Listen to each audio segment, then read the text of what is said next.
Selamünaleyküm arkadaşlar. Farabi Online Dershanesi'ne hepiniz hoş geldiniz. Bugün sizlerle dördüncü ünitemizde yer alan masallar ve efsaneler konumuzu işleyeceğiz. Evet arkadaşlar, öncelikle genel olarak metin türlerini size böyle bir taslak halinde göstermek istedim. Metin türleri üçe ayrılıyor arkadaşlar. Olay yazıları, düşünce yazıları ve bildirme yazıları olmak üzere. Benim bu videoda size anlatmak istediğim olay yazılarından masal, efsane ve fıkradan bahsedeceğim arkadaşlar. Bunların olay yazıları başlığı altında olduğunu bilelim ve bunların arkadaşlar geçmiş zamana göre çekimlendiğini unutmayalım arkadaşlar. Masal arkadaşlar insanların hayal gücünden doğan olağanüstü ve gerçek dışı olayları yer alan metinlere denir. Masalların özellikleri mutlu sonla biter, öğüt ve ders verir, olağanüstü olaylar vardır, evrensel konulara yer verir, genellikle tekerlemeyle başlar. Yani bir varmış, bir yokmuş, evvel zaman içinde diye böyle bu şekilde başlar arkadaşlar. Yer ve zaman unsurları belli değildir. Geçmiş zaman duyulan belirsiz geçmiş zamana göre anlatılır. Kahramanların olağanüstü güçleri vardır. Bu efsanelerde de mevcut olabilir, ortak özelliği olabilir. Bunlara dikkat edelim arkadaşlar. Örnek olarak yalancı çobanı okumak istiyorum. Bir varmış, bir yokmuş. Evvel zaman içinde, kalbur zaman içinde. Deve tellal iken, pire berber iken çok çok uzak bir köyde bir çoban yaşarmış. Gördüğünüz gibi arkadaşlar özelliklerini bariz belli ediyor. Tekerleme ile başlamış ve geçmiş zamanla çekimlenmiş. Bu küçük çoban bir köyde çobanlık yaparken canı sıkılmış. Can sıkıntısını gidermek için köylüye şaka yapmak istemiş. Koyunları otlakta yalnız bırakarak köye doğru koşarak köylüye, sürüye kurtların saldırdığını söyleyerek köylüyü otluğa götürmüş. Köylüler otlakta kurdun olmadığını görünce çobana kızarak köye geri dönmüşler. Bir süre sonra çoban yine köye koşarak köylüye kurtların saldırdığını söylemiş. Zor da olsa köylüyü ikna ederek otluğa kadar götürmüş. Köylü yine kurtların olmadığını, çobanın kendileriyle eğlendiğini görünce kızarak tekrar köye dönmüşler. Çoban ise iyice eğlendiğini düşünüyormuş. Bir süre sonra sürüye gerçekten kurt saldırınca telaşlanan çoban köye doğru koşarak köylüye kurdun saldırdığını söylemiş. Ama bu sefer kimse ona inanmadığından peşinden giden olmamış. Çoban yalnız başına koyunların olduğu yere gelince onları bulamamış. Gördüğünüz gibi arkadaşlar burada genellikle masal özelliklerine baktığımız zaman genellikle öğüt ve ders verir nitelikte olacaktı. Burada mutlu sonla bitmemiş ama burada çıkarmamız gereken ders ne? Yalancı çoban birkaç kez yalan söyleyince insanların güveni sarsılmış ve artık insanlar ona inanmamış ve köye tekrar dönüp kuzuları kurtarma gereksinimde bulunmamışlar. Buradaki verilen mesaj yine evrensel arkadaşlar. Yani şahsa özel yahut da bir millete özel bir mesaj değil.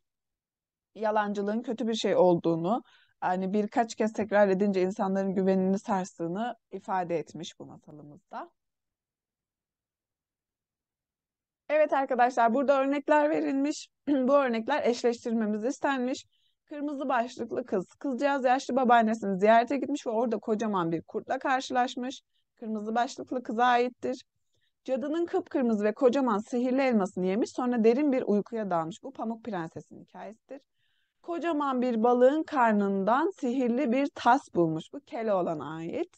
Sihirli lamba tertemiz olmuş ve lambanın içinden cin çıkmış. Alaaddin'in sihirli lambası. Yoksul bir adamcağızmış, hırsızları takip etmiş ve onların gizli hazinesini bulmuş. Bu Ali Baba ve Kırk Haramiler arkadaşlar. Gemisiyle pek çok yer gezmiş ve maceralar yaşamış denizci Sinbad'a aittir. Bunları eşleştirdikten sonra aşağıda Keloğlan ve Sihirli Tas adında bir örneğimiz var arkadaşlar. Bunu okuyalım. Kitabımızda verilen örneği de okuyalım. Bir varmış, bir yokmuş. Gördüğünüz gibi tekerleme gibi başlıyor. Keloğlan adında yoksul bir çocuk varmış. Keloğlan'ın yaşlıca bir annesi varmış.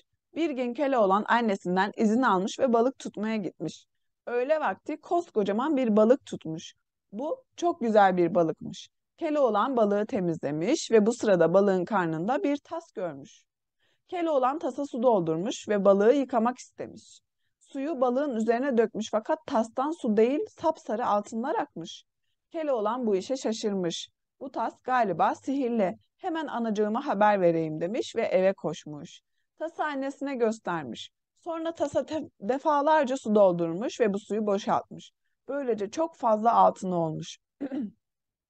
Keloğlan bir gün altınlarla kocaman bir saray yapmış. O günden sonra padişah gibi yaşamış. Keloğlan zengin olduktan sonra çok değişmiş. Keloğlan'ın bu durumu annesini çok üzmüş.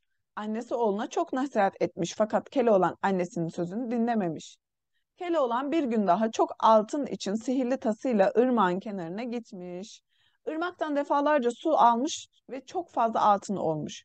Bu arada tas aniden suya düşmüş. Keloğlan tası yıkamak istemiş fakat o da suya düşmüş. Keloğlan zar zor yüzmüş ve kıyıya çıkmış. Fakat kıyıya gelmiş ama altınlar yokmuş. Çünkü hırsızlar Keloğlan'ın bütün altınını çalmış. Keloğlan ise çok üzülmüş. Hem sihirli tas hem de altınlar gitmişti. Keloğlan annesinin yanına dönmüş ve çok ağlamış. Annesi Keloğlan'a üzülme çünkü o tas aslında senin değildi. Sen o tası buldun. Zaten zenginlik de seni çok değiştirdi. Sen o tası çok kolay elde ettin ve çok şımardın. Değerini bilmedin. Belki artık yine eski Keloğlan olursun demiş. Keloğlan annesine hak vermiş ve bir daha sihirli tasla ilgili hiçbir şey söylememiş.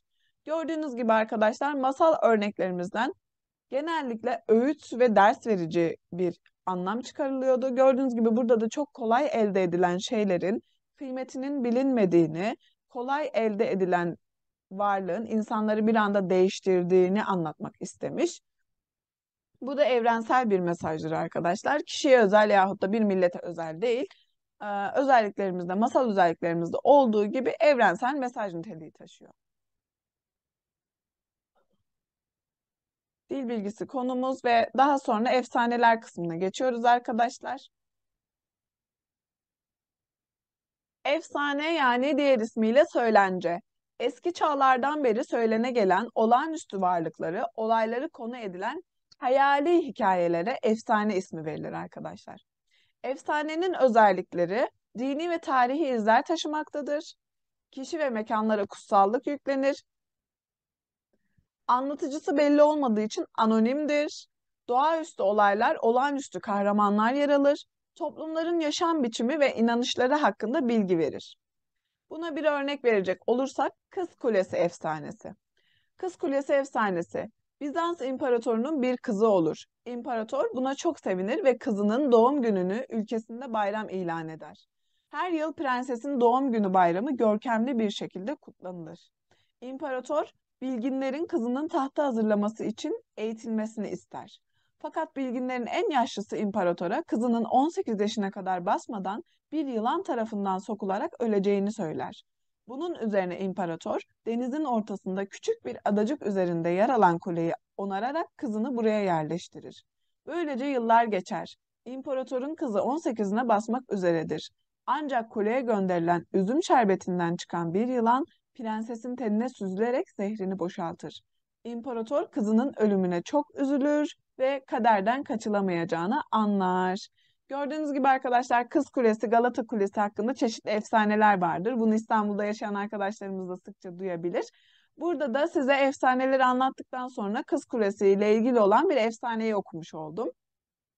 Efsanelerde yer alan arkadaşlar kişi ve olay efsanede yer alan kişiler çok yüceltir, kutsal olur. Gördüğünüz gibi burada imparatorun kızını da çok kutsal bir şahıs olarak ifade etmişler arkadaşlar. Ve yine efsane özelliklerinden anlatıcısı belli olmadığı için anonim bir metindir arkadaşlar. Anonim demek kimin yazdığını, kimin söylediğini bilmediğimiz metinler demektir arkadaşlar.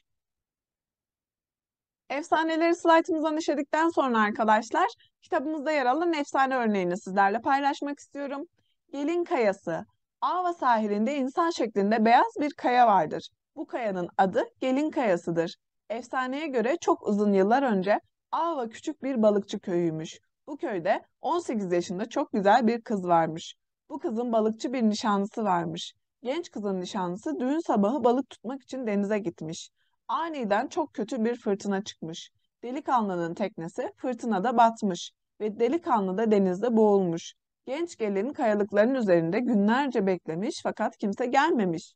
Bir gün Allah'a, Allah'ım ya beni taşa çevir ya da sevgilimi geri getir diye dua etmiş. Allah kızın duasını kabul etmiş ve kızı taşa çevirmiş. Gördüğünüz gibi arkadaşlar efsanelerde çok olağanüstü olaylar var. Burada da yine özelliklerinde verdiğimiz gibi anonim, kimin anlattığı belli değil, kimin söylediği belli değil. Kişilere ve olaylara çok olağanüstü anlamlar yüklenilmiş. Genellikle mesela Kız Kulesi, Galata Kulesi, işte burada gördüğünüz kayalık gibi bunun oluşumu hakkında çeşitli efsaneler vardır. Bu kitabımızda bu efsanelerden birini ele almış arkadaşlar. Ben size Kız Kulesi'nden bahsetmiştim. Şimdi ise arkadaşlar en eğlenceli kısım fıkralar kısmına geçiyoruz. Fıkralar deyince tabii ki de aklımıza kim geliyor? Nasrettin Hoca geliyor. Bunun da bir örneğini sizinle paylaşmak istiyorum. Eşeğin sözü.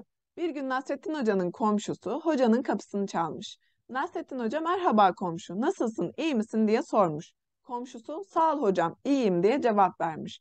Komşusu hocam senden bir şey rica edeceğim. Kasabaya gideceğim, eşeğini 2 saat için bana verir misin diye sormuş. Nasrettin Hoca eşeğini komşusuna vermek istememiş. Ah komşucuğum, eşek evde değil diye cevap vermiş. Tam bu sırada eşek içeride uzun uzun anırmış. Komşu eşeğin sesini duymuş. Hocam peki bu ses ne? Eşek evde ama sen bana yok diyorsun demiş. Nasrettin Hoca komşusuna kızmış ve ayıp komşu çok ayıp. Benim sözüme inanmıyorsun da eşeğin sözüne mi inanıyorsun diye cevap vermiş. Evet arkadaşlar fıkralar insanları güldürür. Genellikle çok eğlenceli, komik olur. Bunların da Türk Edebiyatı'nda başını çeken kişi Nasrettin Hoca'dır. Nasrettin Hoca'nın çok sayıda fıkraları vardır. Sizin de sevdiğiniz, bildiğiniz fıkralar olursa arkadaşlar yorum kısmına yazabilirsiniz, bizlerle paylaşabilirsiniz. Çünkü fıkralar gerçekten çok eğlenceli oluyor. Bu şekilde arkadaşlar 4. ünitemizde yer alan efsaneler, masallar ve fıkralar konusunu sizlerle paylaşmış oldum. Evet arkadaşlar 4. ünitemizin bu şekilde sonuna gelmiş bulunuyoruz. Bir sonraki videomuzda 5. ünitemizde doğa olayları konusuyla sizlerle birlikte olacağız. Hepiniz Allah'a emanet olun. Görüşmek üzere.